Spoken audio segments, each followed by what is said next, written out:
នឹងសង្សារអូនស្រឡាញ់បងអង្គពីចិនដាកើតជាតិណានាប្រាថ្នាជួបថ្លៃវាចាស្រីថ្លៃគឺជាពាក្យពិតដែលស្ថិតនៅក្នុងដួងចិត្តបងរាល់ថ្ងៃបងស្រឡាញ់អូនដោយចិត្តភក្តីបងមានរូបស្រីបងពេញចិត្តហើ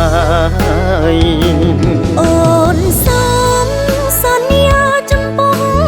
ប្រថ្លៃរៀងសើភក្តីចំពោះត្រានត្រៃពេលនេះរូបស្រីយល់ចិត្តបងហើយក្រុមពីងឆ្លងឆ្លើយគ្មានថ្ងៃភ្លេចទេស្រឡាញ់អូននឹងណាមចាស់ថ្លៃអើបងសូមរួមខ្នើយជាមួយមាសមេបងសូមចិត្តស្រីកុំឆ្លើយថាទេយើងជាគូស្នេហ៍លុះអងសង្ខារ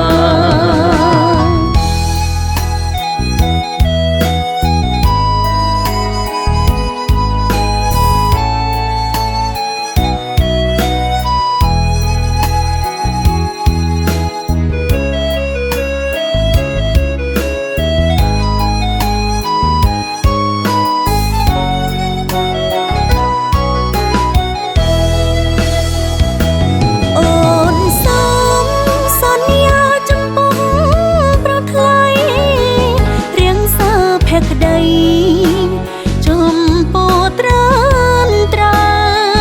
ពេលនេះរូបស្រីយល់ចិត្តបងហើយក្រុមពីងឆ្លងឆ្លើយគ្មានថ្ងៃភ្លេចទេស្រឡាញ់អូននឹងណាមចាស់ថ្លៃអើបងសូមរួមខ្នើយជាមួយមាសមេបងសូមចិត្តស្រីកុំឆ្លើយថាទេយើងជាគូស្នេហ៍លុះអងសង្ខារ